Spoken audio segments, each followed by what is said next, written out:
जब से आया है mark inventory and accounting software, मेरे सारे काम हुए फास्ट, इजी और एक्यूरेट। My business backbone.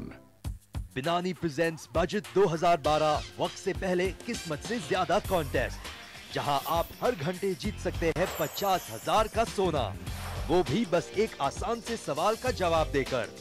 सवाल जानने के लिए बजट के दिन देखते रहिए CNBC आवाज। Presented by Binani Cement, सदियों के लिए। In association with Sharon Plywoods, strong to the core.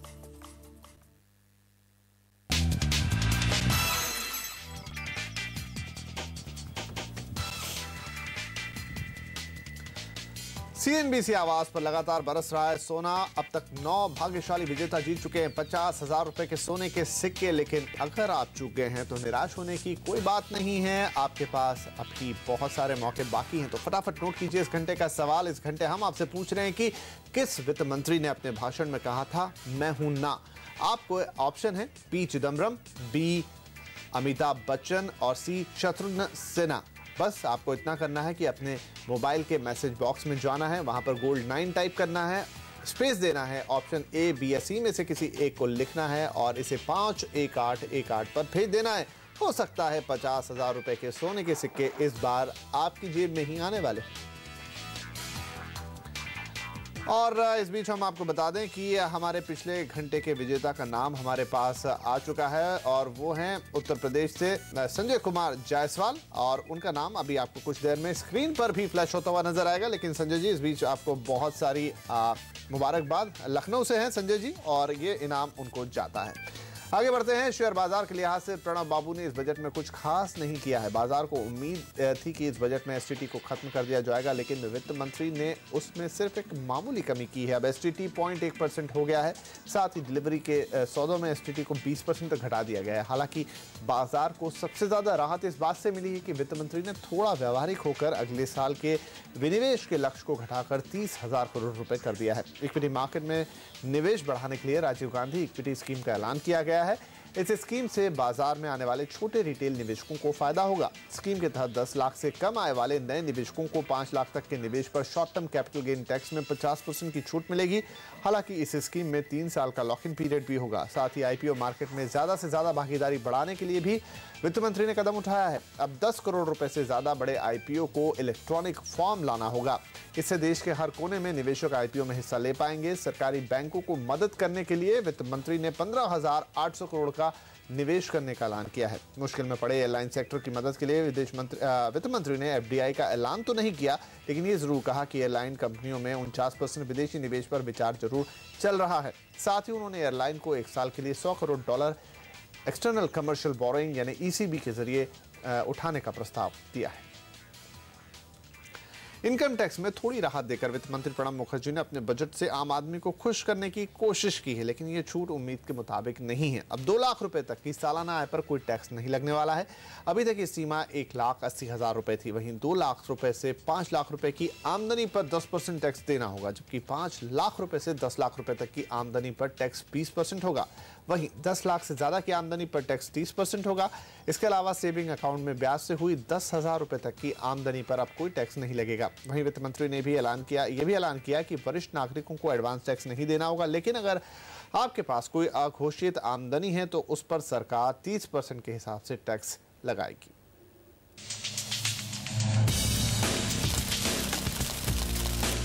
₹2,000 ये वो रकम है जो आप पूरे साल में बचा पाएंगे। वित्त मंत्री ने आम करदाता का बिल्कुल ख्याल नहीं रखा और इस बजट में उसे मामूली राहत दी है। पहले 1,80,000 तक की कमाई में टैक्स छूट मिलती थी, लेकिन वित्त मंत्री ने इसे बढ़ाकर 2 लाख कर दिया है। इनकम टैक्स की नई दरें कुछ इस तरह होंगी। 2 लाख से 5 लाख की कमाई पर 10% टैक्स लगेगा, जबकि 5 लाख से 10 लाख की कमाई पर 20% टैक्स लगेगा। पहले ये लिमिट 8 लाख रुपए थी और 10 लाख से ऊपर की कमाई पर 30% के हिसाब से टैक्स देना होगा। For personal income tax, I propose to enhance the exemption limit for general category of individual taxpayers from 1,80,000 to rupees 2 lakh. These measures will provide tax relief up to 2,000 to every taxpayer of this category. I also propose to raise the upper limit of the 20% tax slab from 8 lakh to 10 lakh. The proposed personal income tax slabs are as follows. Income up to rupees 2 lakh, nil. Income above 2 lakh and up to 5 lakh, 10%. Income above 5 lakh and up to 10 lakh, 20%. Income above 10 lakh, 30%. These changes will provide substantial relief to the taxpayer. हालांकि 8 से 10 लाख सालाना कमाने वाले लोगों को वित्त मंत्री ने मुस्कुराने का मौका दिया है। वो सालाना करीब 22,000 रुपए की टैक्स बचत कर पाएंगे, लेकिन जानकारों के मुताबिक टैक्स दरों में बदलाव से किसी को फायदा नहीं होगा। कॉमन टैक्स पेयर को तो परेशानी ज्यादा होगी। मुझे एक बात समझ में नहीं आती बार बार कि क्यों नहीं वित्त मंत्री जी ने विदेश में रखे हुए भारत के लोगों के पैसे पर निकालने के लिए कदम क्यों नहीं उठाया। अगर उठा लेते वो कदम और ढेर सारे करोड़ों रुपए यहां पर आते तो मेरे ख्याल से भारत के करदाताओं पर टैक्स का बर्डन कम पड़ जाता। उम्मीद की जा रही थी कि वित्त मंत्री बढ़ती महंगाई का ख्याल रखेंगे और 3 लाख की कमाई तक कोई टैक्स नहीं लगाएंगे। डीटीसी पर बनी संसदीय समिति ने भी कुछ ऐसी ही सिफारिशें की थी, लेकिन लगता है वित्त मंत्री को आम लोगों से ज्यादा अपने खाली पड़े खजाने की चिंता थी। Bureau report. कॉर्पोरेट दिग्गजों ने बजट पर सधा हुआ रुख दिखाया है। उनके मुताबिक सब्सिडी को काबू करने के वित्त मंत्री का रुख सही है, लेकिन एक्साइज और कस्टम में बढ़ोतरी करने से महंगाई बढ़ेगी और लोगों पर बोझ भी। आई थिंक जो फिस्कल डेफिसिट का नंबर जो इस बजट में अनाउंस किया गया है 5.1%, मेरे ख्याल से एक्चुअली ये बहुत ही प्रेगमेटिक और क्रेडिबल नंबर है। ये जो नंबर है ये एक अचीवेबल नंबर मुझे दिख रहा है, तो ये एक क्लियर डायरेक्शन आरबीआई को मिला है। और दूसरी जो इम्पोर्टेंट अनाउंसमेंट इस बजट में हुई है कि सब्सिडीज को 2% ऑफ जीडीपी तक रखा जाएगा। आई थिंक वो भी एक बहुत बड़ा स्टेप है। इनकम इंडिविजुअल्स के हाथ में है, वो टच नहीं किया है, and that is a positive. So budget by and large mixed है। It could have been worse for the individual, it could have been worse for the corporate. The good news is that it is not. The bad news is that there is still a lot of areas that need address. We probably missed an opportunity. The politics of the day seems to have become so complex that it does not allow some of the well-known, the things which are known to be good for the economy and for India. Those are getting held up, and that's a bit disappointing. मेरा तो ख्याल यही है कि tax तो उनको बढ़ाना था, उसका ज़रूर कुछ नेगेटिव इफेक्ट होगा, कुछ पॉजिटिव इफेक्ट होगा, मगर ओवरऑल बजट उनने इन पूरे सर्कमस्टेंसेस को देखते हुए उनने जितना अच्छा बजट बना सकते थे बनाया।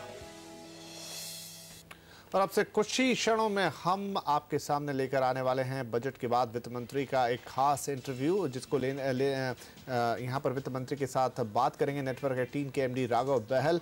तो इसमें कुछ ही क्षणों बाद हम आपको लेकर जा रहे हैं, लेकिन उससे पहले एक समअप कर दें आपको कि किस तरह के यहाँ पर टैक्स प्रावधान इस बजट में आपके लिए किए गए हैं। जैसा हमने आपको बताया कि 2 लाख तक की आमदनी पर अब किसी तरह का टैक्स नहीं लगेगा। पहले ये सीमा 1,80,000 रुपये थी, 20,000 से बढ़ाया है। अब 5 लाख तक की आमदनी पर 10% का टैक्स लगेगा। इसके अलावा जो 5 से 10 लाख तक का स्लैब है उसमें अब आपको 20% का टैक्स देना होगा। वहीं 10 लाख से ऊपर की आमदनी वालों को 30% का टैक्स देना होगा। इसके अलावा बचत खाते में अगर 10,000 रुपये तक की ब्याज पर आय हुई है आपकी, तो उस पर अब आपके लिए किसी तरह का टैक्स नहीं लगने वाला है। वरिष्ठ नागरिकों के लिए भी यहाँ पर थोड़ी राहत है, उनको एडवांस टैक्स अब किसी तरह से भी नहीं देना होगा। इसके अलावा अगर आपकी कोई अघोषित आमदनी है तो उस पर आपको 30% का टैक्स देना होगा। तो इस तरीके से इस बजट में आपके लिए ये रियायतें आई हैं। तो आय अगर मान लीजिए यहाँ पर एक उदाहरण के तौर से आपको समझाते हैं 2 लाख रुपए आपकी, तो आपका मौजूदा टैक्स होता है 2,000 रुपये, लेकिन जो नया प्रावधान आज बजट में पेश किया गया है उसके मुताबिक आपको कोई टैक्स नहीं देना होगा। बचत हो गई कुल 2,000 रुपये की।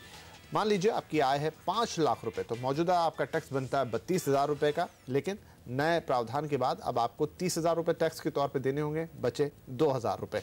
लेकिन अगर आपकी आय 10 लाख रुपए है या उससे ज़्यादा है तो आपका मौजूदा टैक्स होता है करीब 1.5 लाख रुपए, और नए प्रावधान के तहत ये हो जाएगा 1,30,000 रुपए, यानी यहाँ आपको कुल 30 से 32,000 रुपए की 20 से 22,000 रुपए की बचत हो रही है।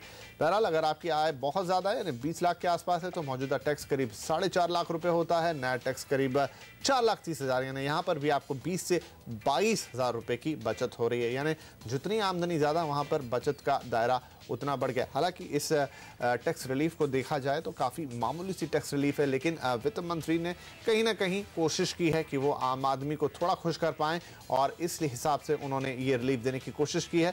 बहरहाल यहाँ पर अगर बाजार की बात करें तो ज़रूर मायूसी हुई है, क्योंकि विदेशी कंपनियों के डिविडेंड पर यहाँ 15% टैक्स छूट 1 साल के लिए बढ़ा दी है, जो कोई बहुत बड़ा कदम बाजार ने इसे नहीं माना है। डिलीवरी सौदों पर एसटीटी भी इन्होंने अब 20% तक घटाया, लेकिन बाजार इससे खुश नहीं हुआ और एसटीटी घटाकर 0.1% कर दिया गया है। बाजार की उम्मीद थी कि इसे पूरी तरह से हटा दिया जाएगा, इसलिए बाजार को यहां पर भी निराशा ही हाथ लगी है।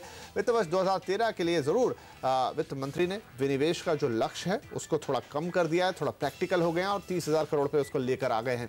अब आम आदमी के लिए या फिर एक आम निवेशक को शेयर मार्केट की तरफ प्रोत्साहित करने के लिए राजीव गांधी इक्विटी स्कीम से शुरुआत करने की यहां पर बात की गई है, जिससे रिटेल निवेशकों को फायदा होगा। क्या फायदा होगा ये हम आपको बता देते हैं। इस स्कीम के तहत रिटेल निवेशकों को इक्विटी निवेश पर 50,000 तक के निवेश पर कोई टैक्स नहीं देना होगा।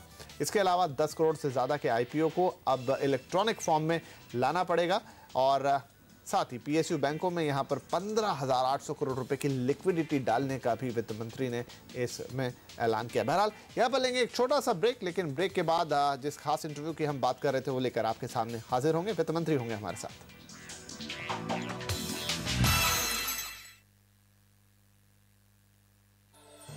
Presented by Aditya Birla Group, taking India to the world.